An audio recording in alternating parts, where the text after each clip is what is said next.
Assalamualaikum warahmatullahi wabarakatuh.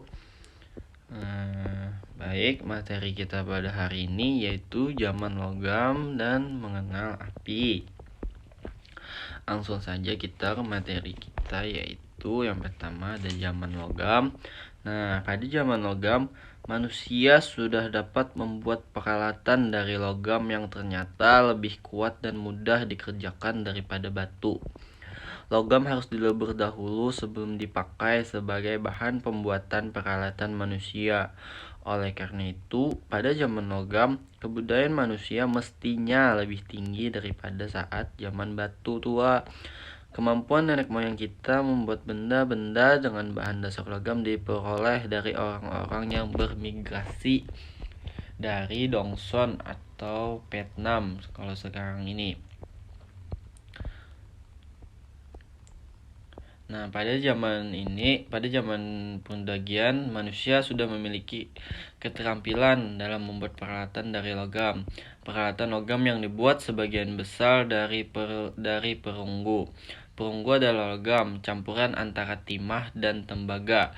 Ketika digosok, perunggu akan terlihat mengkilat seperti emas. Perunggu merupakan logam yang kuat sehingga dapat digunakan untuk peralatan upacara, perkakas rumah tangga, dan juga senjata.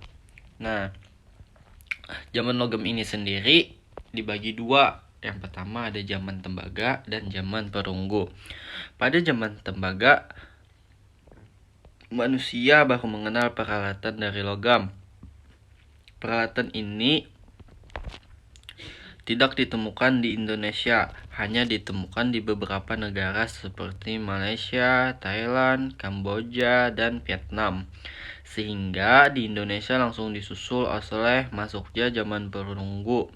Peralatan yang berhasil dibuat seperti periuk, belanga, dan sebagainya. Kita langsung saja ke zaman perunggu. Nah, pada zaman perunggu manusia telah mendapatkan logam campuran yang lebih keras daripada tembaga. Perunggu merupakan hasil campuran antara tembaga dengan timah. Penguasaan teknologi pengolahan dari tembaga dan timah ini membentuk keterampilan pertukaran masyarakat zaman perunggu. Oleh sebab itu, zaman ini disebut zaman perundagian. Nah, benda-benda yang diciptakan pada zaman perunggu digunakan sebagai alat-alat upacara ataupun lambang kebesaran. Kebudayaan perunggu ini sudah berkembang di Cina sejak tahun 2700 sebelum Masehi. Dari peradaban bangsa Cina, kebudayaan perunggu menyebar ke Indonesia. Bangsa Indonesia mengenal kebudayaan perunggu berkat pengaruh kebudayaan Dongson dari Indochina yang masuk pada tahun 500 sebelum Masehi. Adapun beberapa peninggalan pada zaman perunggu di Indonesia antara lain kapak corong, nekara, bejana perunggu, dan arca perunggu. Berkaitan dengan teknologi pengolahan logam, bangsa Indonesia mengenal dua teknik pengolahan logam perunggu, yaitu teknik Asyir Verdu dan Vivalve. Teknik Asyir Verdu disebut teknik cetak lilin karena model dari tanah liat yang akan dicetak dilapisi lilin, sedangkan teknik Asyir Verdu digunakan untuk membuat benda-benda perunggu yang memiliki bentuk dan hiasan rumit seperti arca dan patung perunggu.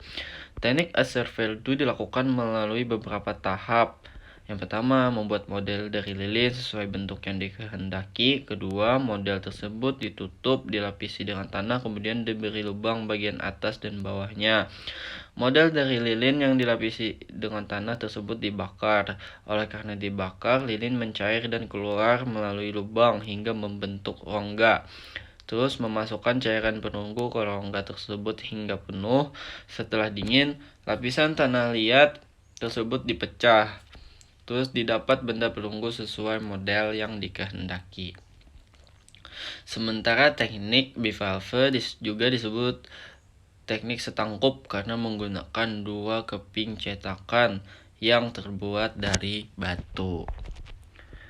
Baik, selanjutnya ada dua macam teknik membuat api, yaitu yang pertama teknik gesekan.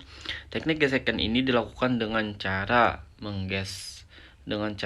menggesekkan batu api dengan batuan keras lainnya sehingga memunculkan percikan api.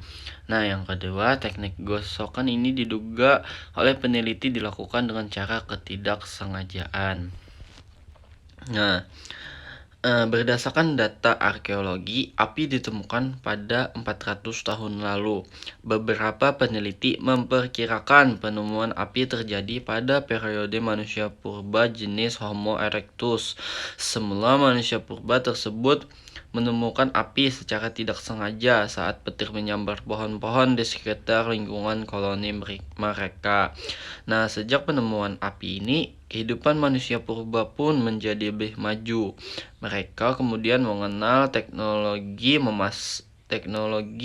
memasak dengan cara membakar makanan dan mencampurkan ramuan tertentu sebagai bumbu.